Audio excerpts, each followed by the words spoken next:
오늘 하나님께서 우리에게 주는 은혜의 말씀 함께 받도록 하겠습니다. 네. 히브리서 11장 5절 말씀 계속 히브리서 11장 강의를 하면서 11장 믿음의 장에 들어와서 계속 믿음으로 시리즈 강의를 하고 있는데요. 오늘은 5절 말씀. 네.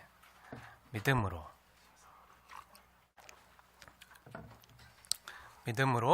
11장 5절 말씀 하나님의 말씀으로 받으시면서 함께 합독해 올리겠습니다. 시작.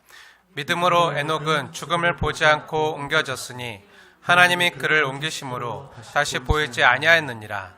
그는 옮겨지기 전에 하나님을 기쁘시게 하는 자라 하는 증거를 받았느니라. 아멘. 네, 오늘의 주인공은요, 믿음으로 에녹은이에요. 그리고 믿음으로 성도 아무개는. 네, 여러분이 주인공입니다. 여러분에게 하나님 주시는 말씀이에요. 네, 우리는 지금 계속해서 히브리서 11장에 나타난 믿음의 용사들에 대한 말씀을 매주 함께 듣고 있는데요.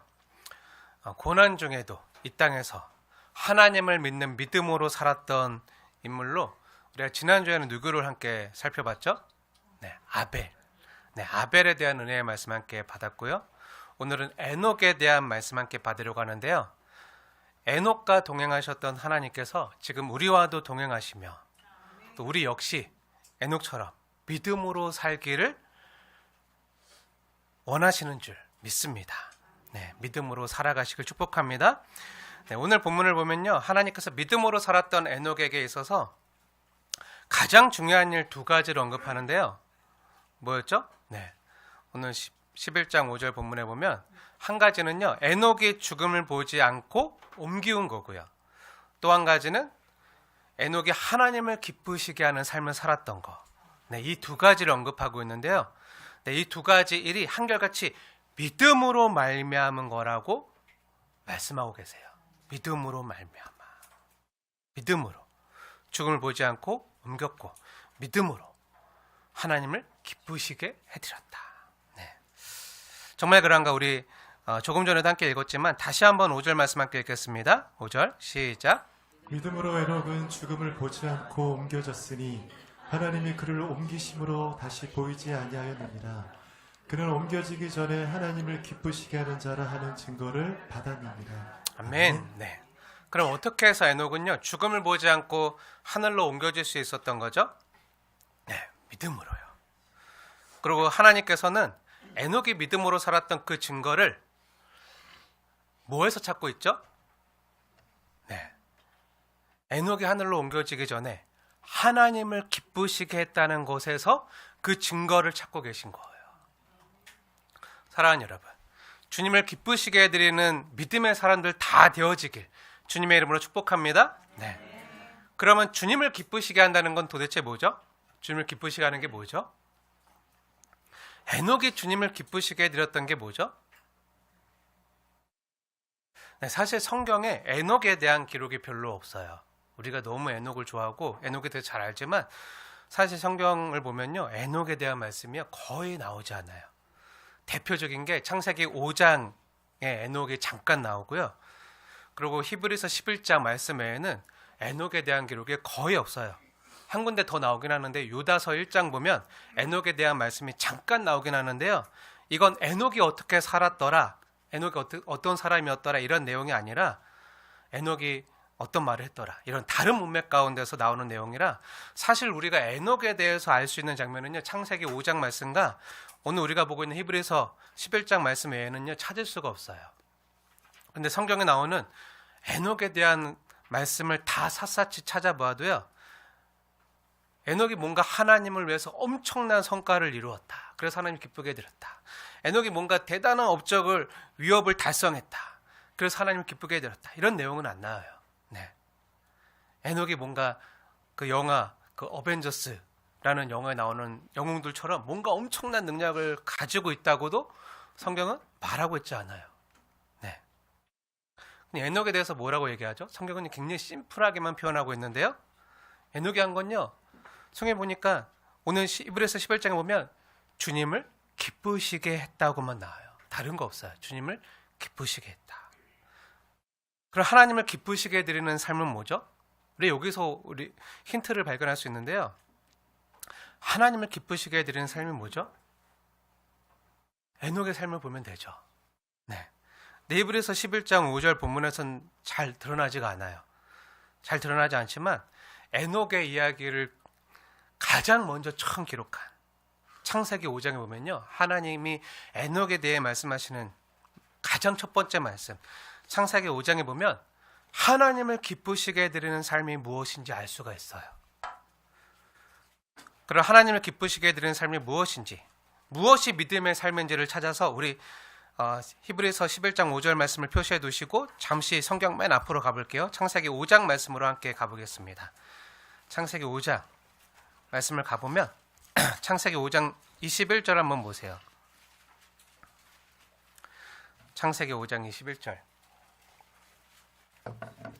우리 창세기 5장 21절부터 24절까지의 말씀, 4절 말씀, 21절부터 24절까지 4절 말씀 마음에 새기면서 함께 읽겠습니다. 시작. 에녹은 65세에 무두셀라를 낳았고 무두셀라를 낳은 후 300년을 하나님과 동행하며 자녀들을 낳았으며 그는 365세를 살았더라. 에녹이 하나님과 동행하더니 하나님이 그를 데려가심으로 세상에 있지 아니하였더라. 아멘. 네. 에녹에 대한 기록은요 거의 이게 전부예요. 아까 히브리서 5장과. 근데 무슨 내용이죠? 네. 에녹이 자식을 낳고 행복하게 살다가 하나님이 데려가셨더라. 이게 끝이에요. 여러분의 이 가정 생활이요 이렇게 중요한 거라고요. 하나님 이걸 보신다고요. 아무것도 아닌 것 같죠? 아니, 너무 중요한 거예요. 자녀를 사랑하는 사람을 만나서 자녀를 낳고 그 자녀에게 하나님의 말씀을 가르치고 주형계를 가르치고 또 주님과 함께 동행하다가 주님이 데려가실 때 가는 게요, 이게 하나님을 기쁘시게 하는 거라고요. 너무 중요한 거예요. 아무것도 아닌 것 같지만 이게 되게 제일 중요한 거예요. 세계를 구하려고 하지 마시고요, 자녀부터 구하시면 그 자녀가 세계를 구해요. 네. 그럼 그 자녀는 우리 아빠는 슈퍼맨이에요. 우리 아빠가 세계를 구해요. 이렇게 생각하는 거예요. 세계를 구하는 건요, 다른 멀리서 시작하는 게 아니라 여러분 가정에서부터 시작하는 거예요. 가정에서. 그걸 하나님이 또 기쁘게 여기시는 거예요. 근데 오늘 보면 하나님을 기쁘시게 해드리는 거에 대해서 명확하게 오늘 본문에서 나오고 있는데요. 하나님을 기쁘시게 해드리는 게 뭐라고 나오죠? 네. 동행하는 거. 22절에 보면 하나님과 동행하며 자녀를 낳았으며, 또 24절에 보면 에녹이 하나님과 동행하더니. 네. 하나님을 기쁘시게 해드리는 건요 다른 거 없어요. 동행하는 거예요. 누구와? 하나님과 동행하는 거예요. 하나님과 동행하면서 그냥 일상의 생활을 살아가는 거예요. 하나님과 동행하면서 가정 생활을 하는 거예요. 사랑하는 여러분, 매일매일 일상의 삶 속에서 주님과 동행함으로 하나님을 기쁘시게 해드리는 믿음의 사람들 다 되어지시길 주님의 이름으로 축원드립니다. 창세기 5장을 보면요, 아담의 계보가 나오잖아요. 아담의 족보. 우리가 지난번에도 함께 나눴지만 톨레도이라고 하는 족보가 쭉 나와요. 그 아담의 계보에 대해서 쭉 나오는데요, 어떤 내용들이 쭉 써있죠? 낳고 죽었더라, 낳고 죽었더라, 낳고 죽었더라 라는 내용이 계속 써있어요. 왜 죽게 되었죠? 아담이 범죄했으니까. 죄로 인하여 세상에 사망이 들어왔잖아요. 그래서 죽을 수밖에 없는 인생이 되었어요. 누구나 다 죽어요. 아담도 죽고 아담 이후에 태어난 모든 사람들이 다 죽어요. 그래서 범죄한 아담 이후에 태어난 사람들이 어떻게 되었는지 그 내용이 창세기 5장에 아담의 족보를 통해서 쭉 나오는데요, 계속해서 낳고 죽었더라, 낳고 죽었더라, 낳고 죽었더라, 계속 반복해서 죽었더라만 계속 외치고 있는 거예요. 죄인된 삶의 끝은 죽음이더라. 그럼 왜 계속 죽었더라를 반복하면서 외치고 있는 거죠? 네, 저는요, 죽지 않고 하늘로 옮기운 에녹을 하나님께서 부각시키기 위해서 이런 말씀을 기록했다고 보는데요. 그럼 왜 에녹은요 다 죽었잖아요. 죽었더라 하는데 유일하게 죽지 않은 한 사람, 죽지 않고 하나님이 데려가셨더라. 네. 그 에녹이 부각되고 있어요. 그럼 왜 에녹은 죽지 않은 거죠? 죽지 않은 유일한 이유가 뭐죠? 네, 하나님과 동행했기 때문이라고 성경에 분명히 나와요. 그리고 이것을 가리켜서 히브리서 11장 5절에서는 하나님을 기쁘시게 한 거라고 나와요. 하나님 기쁘시게 한 게 창세기 5장에서는 동행했더라. 이걸로 나오는 거. 지난번 창세기 강의 때도 말씀드렸지만 어떻게 보면요, 여기에 있는 우리 믿음의 성도들의 소망이 있는 거예요. 여기에 이 에녹의 삶을 통해서 우리의 소망을 발견하게 되는 거예요. 범죄한 아담 이후에 모든 인류의 운명은 어떻게 되는 거죠? 네, 다 죽어요. 죽음으로 끝나요. 그런데 범죄에서 스스로 죽음을 자초한 인류 가운데서 죽지 않고 살아서 하늘나라에 가는 일이 발생한 거예요.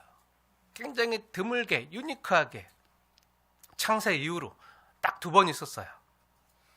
그 인물이 누구죠? 한 사람은 에녹이요. 또 한 사람은 엘리야. 엘리야였어요. 근데 여기서 창세기에서 가장 먼저 하나님과 동행했던 에녹에게, 오늘 창세기 5장 그 족보에는요, 에녹에게만큼은 죽음이 비켜갔다는 거예요. 죽음이 침범치 못했다는 거예요. 근데 여기서 우리의 소망이 있어요. 여기서 우리의 소망을 찾을 수가 있어요. 그럼 제가 질문할게요. 그럼 여러분도 이 땅에서 에녹처럼 주님과 동행하면 죽지 않고 천국에 가게 됩니까? 우리 중에 안 죽는 사람 있나요? 나 주님과 동행하는데 나 안 죽고, 나 에녹처럼 그냥 안 죽고 그냥 천국 가고 싶은데, 하늘나라 가고 싶은데, 이렇게 바란다고 안 죽고 갈 수 있는 사람 있나요? 방법은 딱 하나밖에 없어요. 우리가 살아있을 때 예수님 오시는 거. 마라나타 주 예수 어서 오시옵소서. 예수님 재림하시는 거. 그러면 우리가 다 죽지 않고 이제 가게 되지만, 그렇지 않는 이상 예수님 오실 때가 언제인지 모르잖아요. 우리는 늘 소망하면서 기다리지만, 만약 우리가 죽을 때까지 안 오시면요, 우리는 다 죽음을 보게 돼요. 죄인인 이상 다 죽어요. 그리고 죽은 다음에야 하늘나라에 가게 돼요. 근데 성경에 보면요, 죽음을 보지 않고 하나님 나라로 옮겨졌던 단 2사람, 에녹과 또 열왕기서에 나오는 엘리야, 이 2사람밖에 안 나오는데요, 이러한 성경의 얘들은요, 죽음을 보지 않고 하늘로 올라가는 것은요, 창세 이후로, 태초 이후로도요, 인류 역사상에 지극히 드물게 일어난 특별한, 유니크한 경우였다는 거예요. 하지만 이것이 우리에게 보여주는 것은 뭐죠? 굉장히 드문 일이지만 그럼에도 불구하고 사망의 힘을 쓰지 못하는 경우가 분명히 있다는 거예요. 역사적으로 분명히 있었다는 거예요. 어떻게 해요? 하나님의 은혜로 개입하실 때요. 하나님이 바로 데려가실 때요. 죽음을 보지 않고 하나님의 은혜로 개입하셔서 데려가실 때, 자비롭고 인자와 긍휼이 많으신 하나님께서 개입하실 때는요, 이렇게 죽음이 힘을 쓰지 못하고 무력화될 때가 있다는 거예요.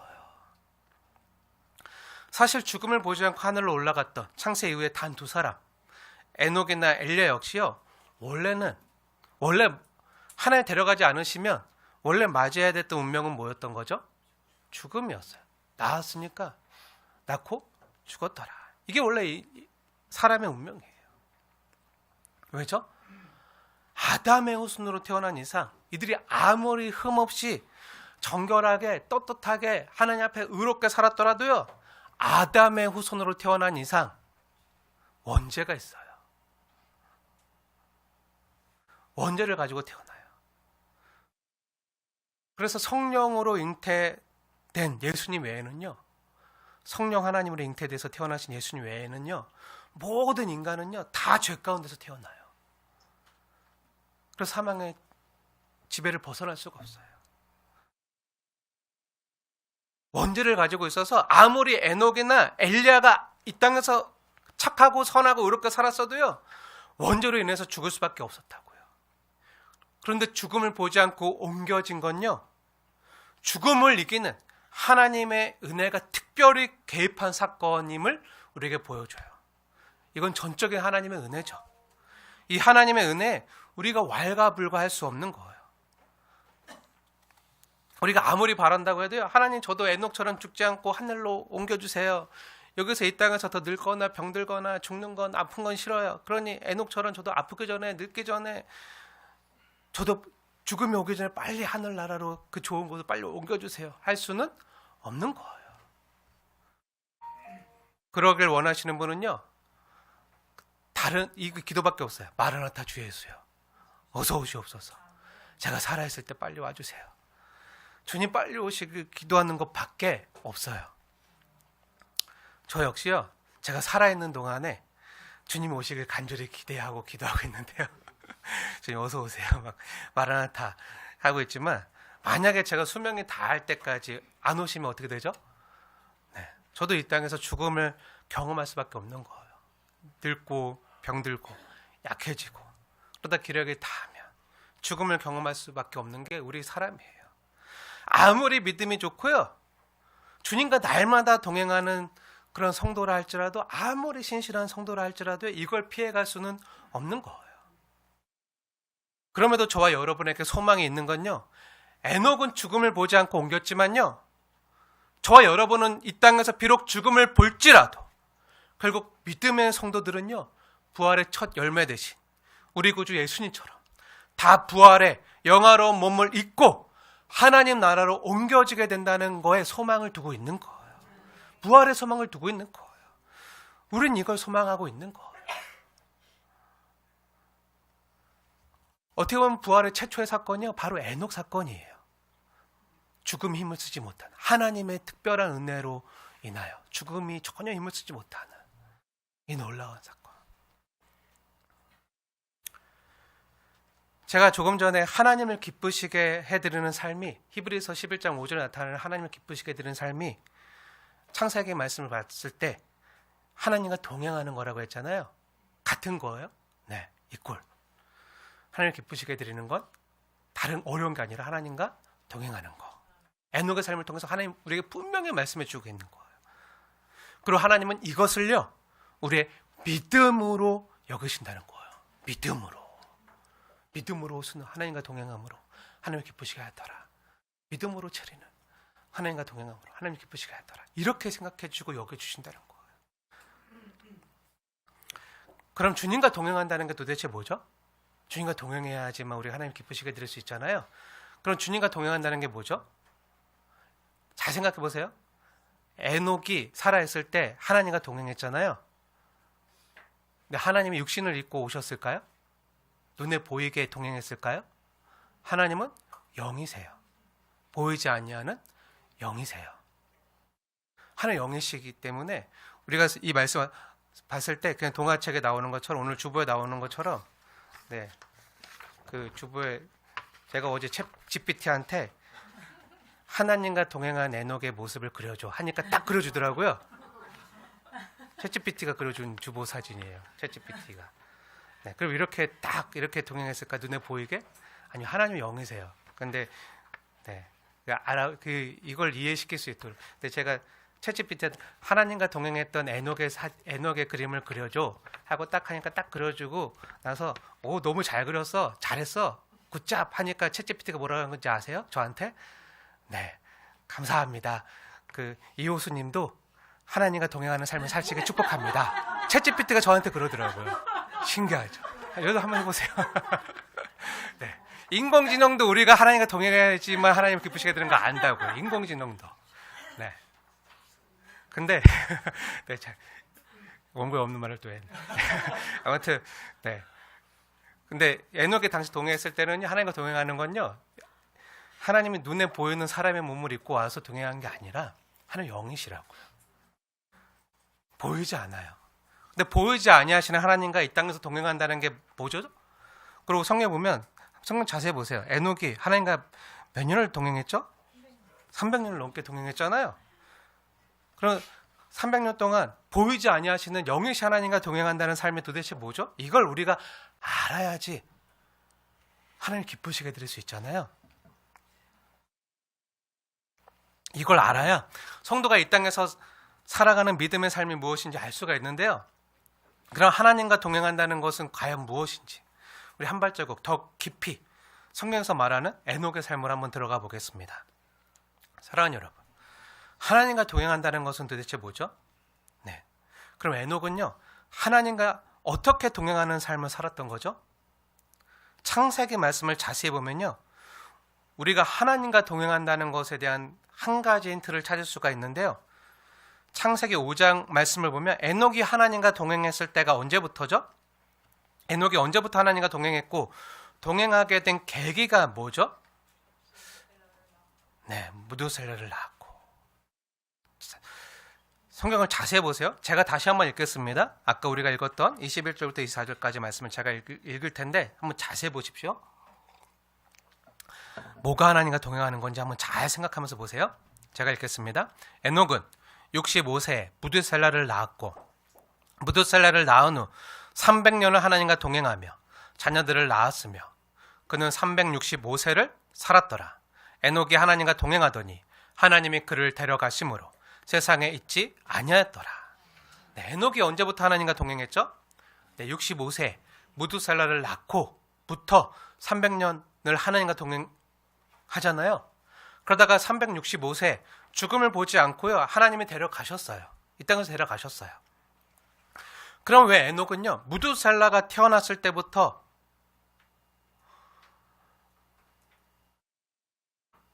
왜 하나님과 동행했다고 성경 기록하고 있을까요? 왜 무두셀라죠? 무두셀라를 낳고부터 왜 하나님과 동행했다고 기록하고 있는 거죠? 네, 그동안 잘 살다가 무두셀라를 낳고부터 이렇게 살면 안 되겠구나, 하나님과 동행하지 않으면 살 수가 없겠구나 하고 뒤늦게 깨달아서 그래서 그랬을까요?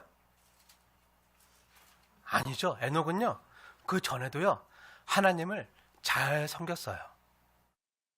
65세가 될 때까지 하나님을 모르고 산 게 아니에요. 하나님을 안 믿고 산 것도 아니에요. 하나님께서 아벨 대신에 아담에게 주신 그 셋이라는 아들이 있었잖아요. 그 셋의 후예로 그 은혜의 계복 가운데, 아벨을 대신하는 그 은혜의 계복 가운데, 가인의 후예가 아니라 은혜의 계복 가운데 셋의 자녀로 부모로부터 하나님의 복음의 말씀을 듣고 그것을 믿으며 살아왔다고요. 그러면서 가정 속에서 하나님의 이름을 부르면서 예배를 드리며 살아왔다고요. 갑자기 회개하고 이제 무두셀라 낳고부터 삶이 달라진 게 아니라 그때부터도, 그 전에도 65세가 될 때까지 믿는 가정에서 하나님의 말씀을 듣고 하나님을 잘 믿고 살아왔다고요.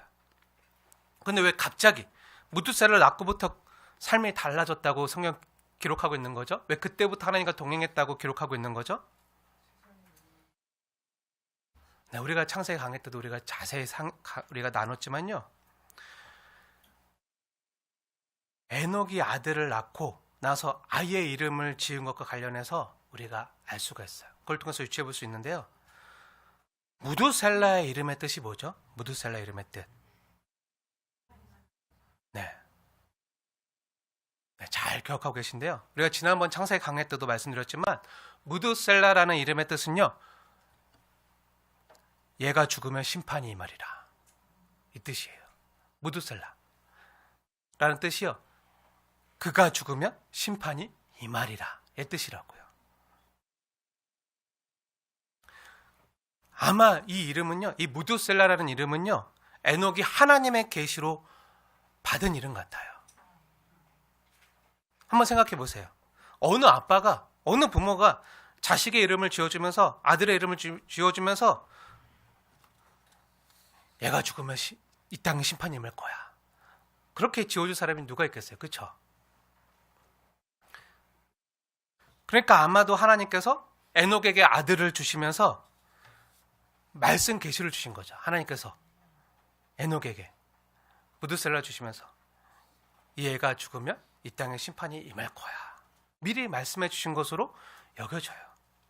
하나님의 아들을 주시면서 에녹아, 이 아이가 죽으면 이 땅에 심판이 임할 거란다 하고 무두셀라라는 이름을 주셨으니까 에녹은요, 자신의 아이를 보면서 항상 하나님의 말씀이 떠올랐겠죠.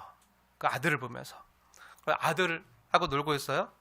그 아들을 보면서 아들에게 늘 언제나 무드셀라야 하면 그 무드셀라라고 부르는 게 뭐죠? 너가 죽으면 세상에 심판이 만단다. 늘 이렇게 부르면서 잊지 못하겠죠. 무드셀라 이름 부를 때마다 이 아이가 죽으면 이 세상에 심판이 임한다니 그걸 생각하면서 아이가 아프거나 다치기라도 하면 안 되겠죠. 큰일 나겠죠. 그러니까 얼마나 애지중지하면서 키웠겠어요. 결국 이 아이를 볼 때마다요. 또 무드셀라 이름을 부를 때마다 자식의 이름을 부를 때마다 생명을 주관하시는 하나님을 늘 생각하면서 나는 하나님 앞에 살아간다. 늘 하나님을 의식하면서 살 수밖에 없었겠죠. 그리고 하나님이 이 아이를 지키시도록 기도하면서 늘 하나님과 동행하는 삶을 살 수밖에 없었을 거예요. 하나님을 의식하며 살아가는 게 하나님과 동행하는 거예요. 하나님의 심판을 일상에서의 삶 가운데서 날마다 생각하니까 죄 지을 수 있나요? 죄 짓기 어렵겠죠. 혹시라도 마음과 생각과 행동으로 죄를 지었다가도 무드셀라야 부를 때마다 아이고 회개해야겠다.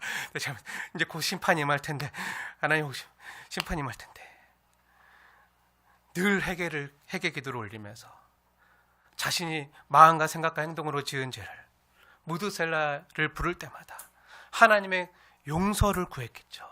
하나님의 구원과 용서를 간구했을 거예요. 이렇게 날마다 매일매일 삶 속에서 하나님을 의식하면서 살아가는 에녹의 인생은요, 그야말로 하나님과 동행하면서 하나님이 원하시는 삶의 방식을 따르며 살아갈 수밖에 없는 거예요. 이것이 하나님과 동행한다는 거예요. 하나님과 동행하는 거. 실제로 무드셀라 이름대로 무드셀라가 죽은 뒤에 이 땅에 심판이 임했어요. 그것이 창세기 6장에 나타나는 홍수 심판 이야기예요. 성경에 보면 노아가 600세 되었을 때 홍수 심판이 시작되잖아요. 그때 무드셀라의 나이가 몇 살이었을까요? 네, 969세. 가장 오래 산 사람이잖아요. 노아가 600세 되었을 때 홍수 심판이 시작되었을 때 그때 무드셀라의 나이가 969세였다고요. 그러니까 하나님 말씀대로 하나님 에녹에게 말씀하신 그대로 무드셀라가 이 땅에서 죽자 이 땅에 그때부터 홍수 심판이 시작되었음을 알 수가 있어요. 무드셀라 이름의 뜻대로 그가 죽으면 심판이 임하리라. 말씀 그대로 실현이 된 거예요. 성취가 된 거예요. 이거에 대한 자세한 내용은요, 지난번 창세기 강의를 들어주세요. 거기 보면 자세히 계산한 것까지 제가 다 말씀드렸는데 더 궁금하신 분들은 그때 말씀을 들어주시고요. 사랑하는 여러분, 이 말씀을 통해서 하나님께서 우리에게 주는 메시지가 뭐죠? 네, 하나님과 동행하는 것이 무엇인지 깨닫게 하시려는 거예요. 그게 뭐죠? 이 땅에서 하나님 말씀을 믿고 살아가는 게, 하나님 말씀을 의식하면서 순종하며 살아가는 게, 그게 하나님과 동행하는 삶이라고요. 에녹은 무드셀라 이름을 부르면서 하나님이 주신 그 이름을 늘 부르면서 이 아이가 죽으면 세상의 심판이 임하리라. 그걸 보면서 늘 하나님이 언제라도 오실 수 있는지 늘 생각하고 살았겠죠.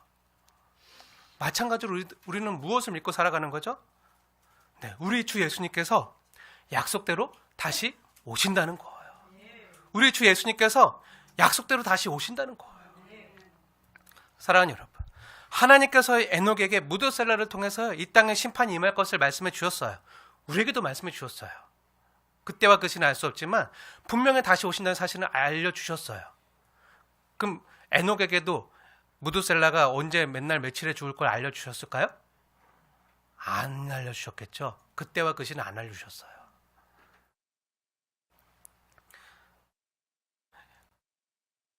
하나님께서 에녹에게 언제 맨날 며칠 몇 월 몇 시에 심판이 임할지는요 안 알려주셨다고요. 에녹은요 이 땅에서 언제 심판이 올지 알 길이 없었어요. 하지만 무드셀라를 볼 때마다, 무드셀라의 이름을 부를 때마다 하나님의 말씀과 하나님 심판을 생각했겠죠. 그러니까 어쩌다가 무두살라가 아프거나 크게 사고라도 나면, 크게 사고 나서 다치기라도 하면 회개가 절로 나오는 거예요. 어떻게든 살리려고 했으면서 회개가 절로 나오면서. 이처럼 에녹은요, 하나님의 말씀을요 있는 그대로 믿고 살았던 거예요. 그리고 에녹은 하나님의 말씀을 진지하게 받아들이고요, 인류의 마지막에 올 것을요 늘 생각하며 살았던 거예요. 심판이 올 걸 늘 생각하며 살았던 거예요. 하나님 앞에서 살았던 거예요. 사랑하는 여러분, 이렇게 하나님 말씀을요 진지하게 믿고 순종하며 사는 삶이요, 이게 동행하는 삶이에요. 하나님 영이시잖아요. 안 보이시잖아요. 그 하나님과 어떻게 동행할까요? 하나님 말씀대로 믿고 사는 게 동행하는 거라고요. 교회에서만이 아니라 삶의 자리에서도, 가정에서도, 일터에서도 늘 주님의 말씀을 기억하고요, 그 말씀 앞에 진지하게 살아가는 거예요. 하나님의 말씀을 따라 하나님의 방식으로 살아가는 게 바로 하나님과 동행하는 거예요. 이 말씀이 언제 이루어질지 모르고 또 왜 이렇게 해야 되는지도 다 깨달을 수 없고 다 이해할 수가 없어도 보여주신 만큼, 알려주신 만큼, 계시해 주신 만큼, 깨닫게 하신 만큼만이라도 이 말씀이 주님의 말씀임을, 진리임을 믿고요, 그대로 순종하며 따르는 게 동행하는 거라고요. 말씀이 육신이 되어 우리 가운데 거하시는 주 예수님과 함께 사는 것이요, 동행하는 거라고요. 예수님 말씀이시잖아요. 그 말씀대로 사는 게 예수님과 동행하는 거고, 주님 앞에 사는 삶이에요.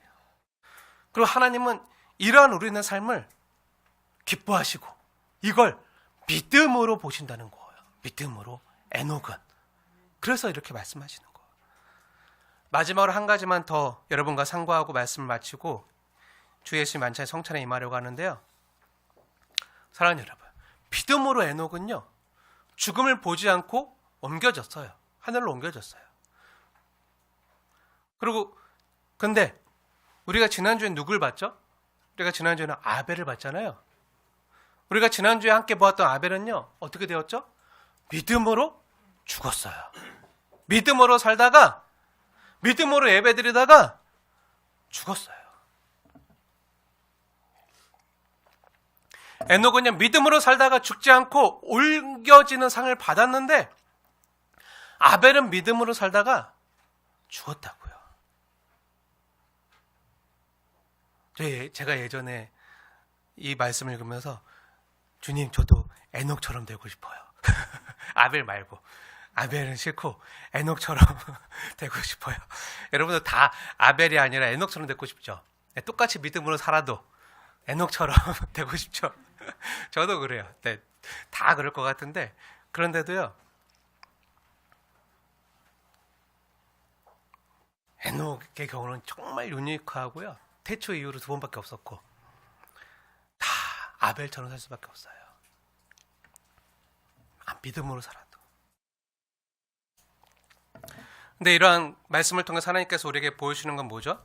우리에게 깨닫게 해주시는 건 뭐죠? 히브리 11장 말씀, 믿음으로 아벨은, 또 믿음으로 에녹은, 이 말씀을 통해서 우리에게 알게 해주시는 건 뭐죠?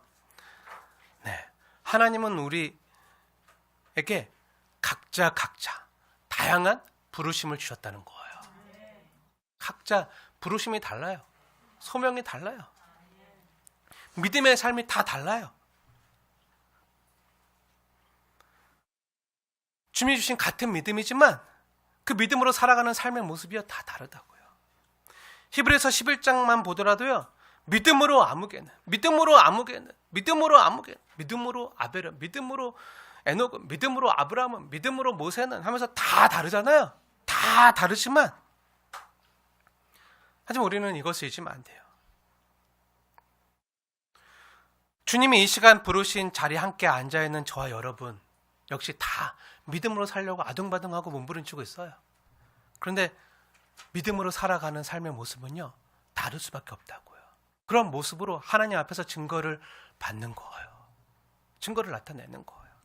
다 다르다고요. 삶을 살아온 모습이 다르고요. 그 세월도 다르고요. 삶에서 겪은 모진 풍파도 다르고요. 아픔도 다르고요. 상황이 다르고요.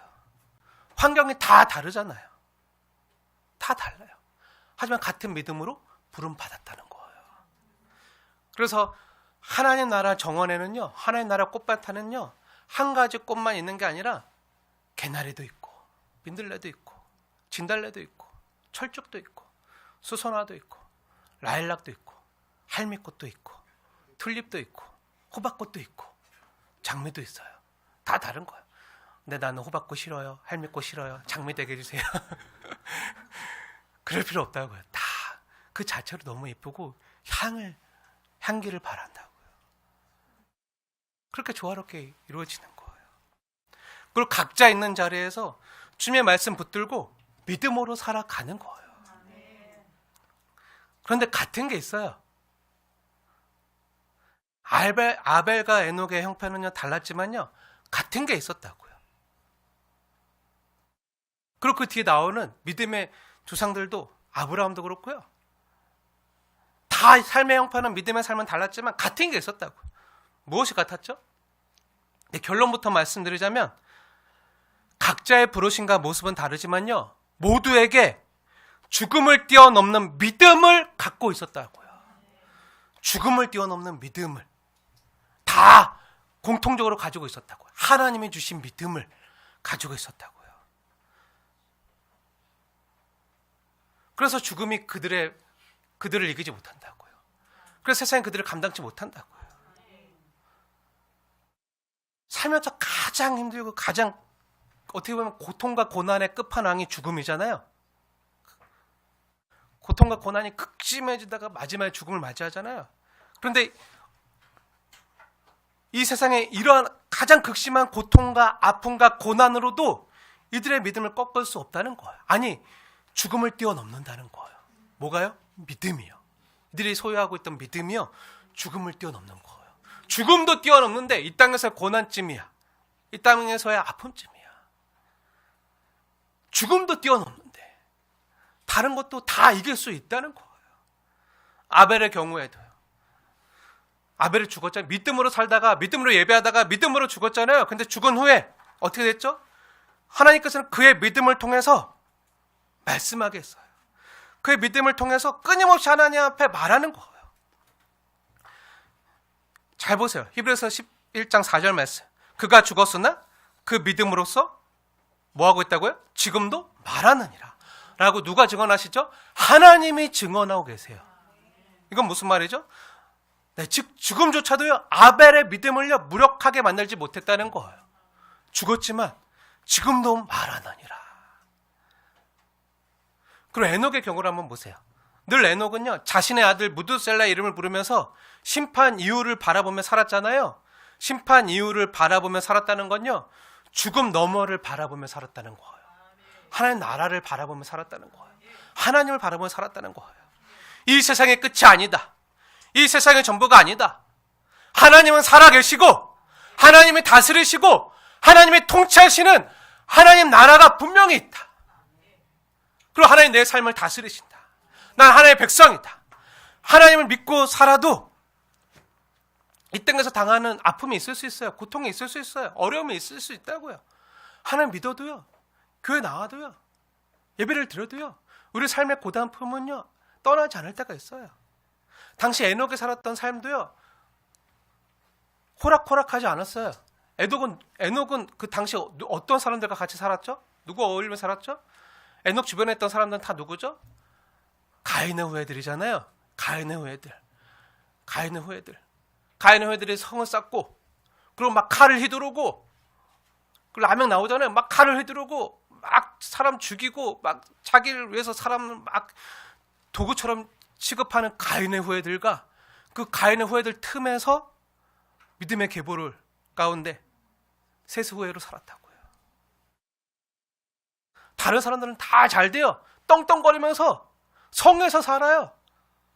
정말 요즘은 안 하면 성 캐슬, 롯데캐슬 이런 거 말고 이 뻔한 세상 막 그런데 다 살았는데 나는 이게 뭐지? 나는 다세대 빌라 비 맨날 새고 겨울 되면 너무 춥고 입김 나오고 집에서 입김 나오고 막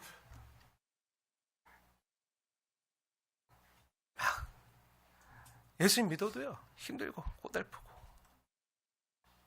내 주변 가인의 후예들 보니까 너무 잘 살아. 너무 번듯해. 야, 너 왜 그러고 사냐? 막 그러면서 가인의 후예들이요 자꾸 와서 마음을 힘들게 하고 그럴 때. 그래서 때론 이 셋의 후예들이요 에녹과 에녹의 자식들이요 가인의 후예들로부터 당하는 그런 고통이 있었어요. 그들로 비방을 들어요. 환난을 당하고요. 사람들의 구경거리가 될 때도 있었어요. 이게 히브리서 10장에 나오는 내용이잖아요. 비방과 환난을 당하고 사람들에게 구경거리가 되고 성도들이 믿음으로 이 땅을 살아갈 때는 이런 일들이 있다고요. 그럴 때도 있었지만 근데 뭘 바라보며 사는 거죠? 하나님을 믿는 믿음으로 하나님 말씀 따라 살아가는 거예요. 이 세상의 끝이 아니다. 이 세상보다 더 낫고 영구한 소유가 분명히 있고 하나님이 그 약속의 나라를 반드시 주신다고 약속하셨다. 그 큰 상을 준다고 약속하셨다.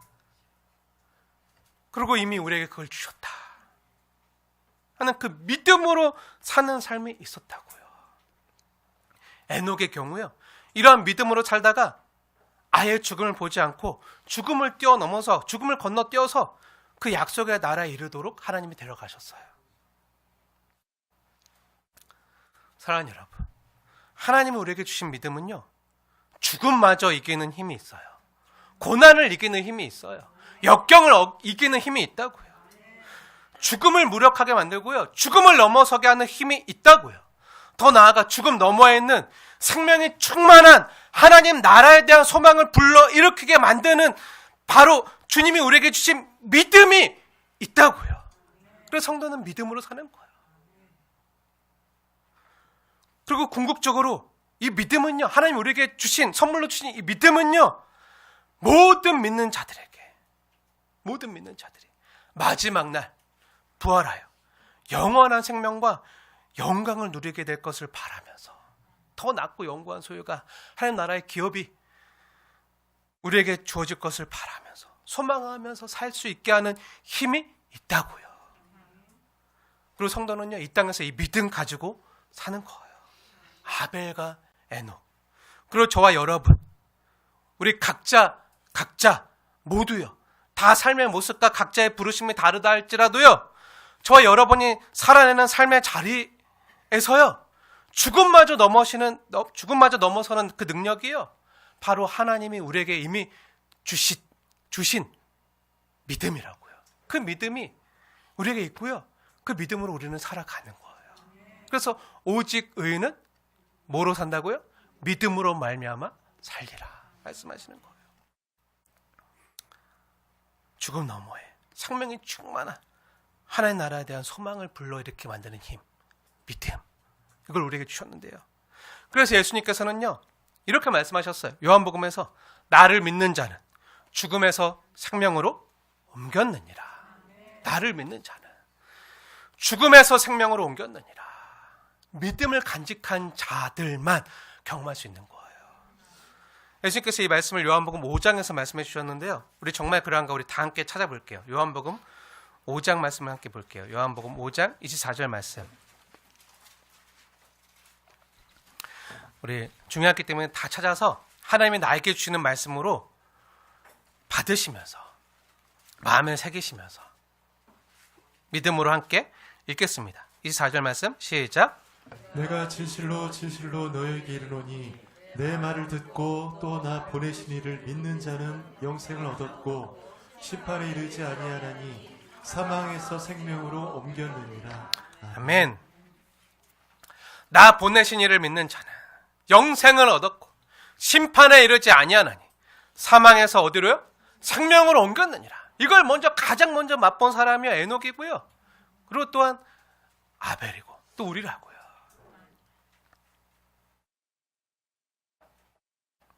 사랑하는 여러분, 이 땅에서 고난을 겪으신 예수님께서요 사망 권세를 깨뜨리시고요 부활하셨어요. 그리고 저와 여러분에게 이 믿음을 선물로 주셨습니다. 죽음마저 이기는 힘을요 부활하신 예수님께서 우리에게 주셨다고요. 그게 믿음이라고요. 사랑하는 여러분, 우리는 이제 곧 주님의 성찬에 참여하게 될 텐데요. 요한복음 5장에서 나를 믿는 자는 영생을 얻었고 심판에 이르지 아니하나니 사망에서 생명으로 옮겼느니라 말씀하신 예수님께서요, 바로 뒤이어서 한 장 넘겨서 요한복음 6장에서 이렇게 말씀하세요. 요한복음 6장에서 이것을 받아 먹으라, 이것을 받아 마시라 말씀하시면서 주님의 떡과 잔을 말씀하시는 거예요. 한 장 넘겨서 요한복음 6장 말씀 보세요. 요한복음 6장 제가 읽겠습니다. 요한복음 6장 54절부터 읽을게요. 54절 말씀부터 57절까지 제가 읽겠습니다. 마음에 새기십시오. 예수님께서 이렇게 말씀하십니다. 내 살을 먹고 내 피를 마시는 자는 영생을 가졌고 마지막 날에 내가 그를 다시 살리리니 내 살은 참된 양식이요 내 피는 참된 음료로다.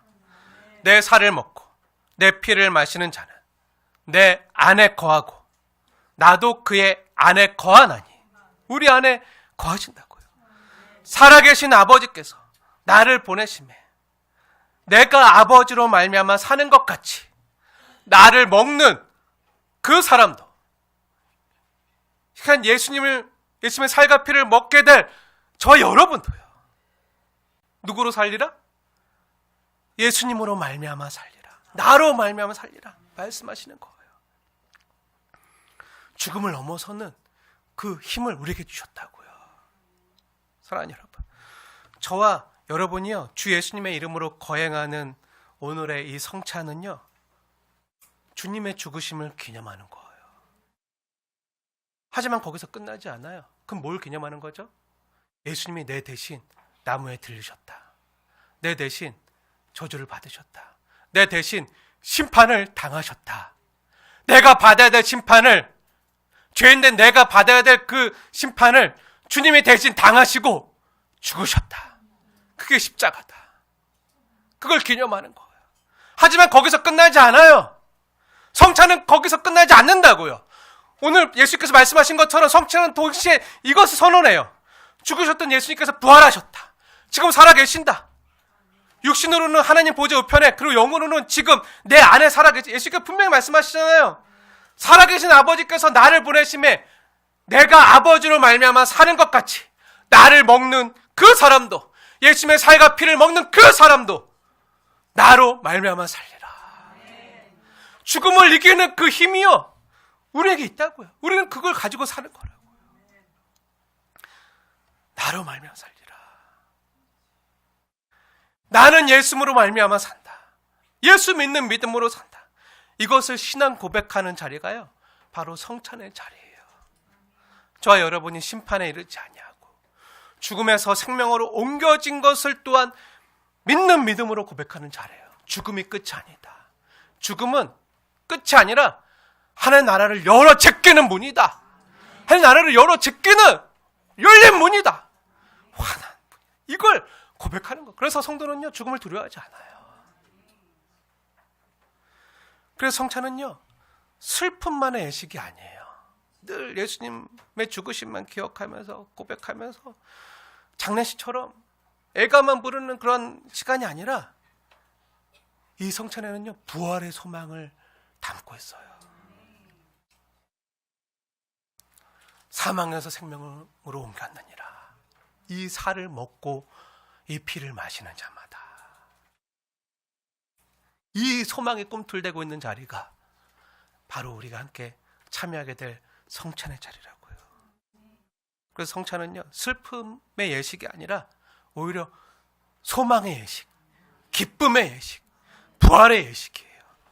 예수님 말씀대로 우리가 이 세상을 떠나면 더 낫고 영구한 그 나라에서, 하나님 나라에서 다시 만날 것을 기다리는 예식이에요.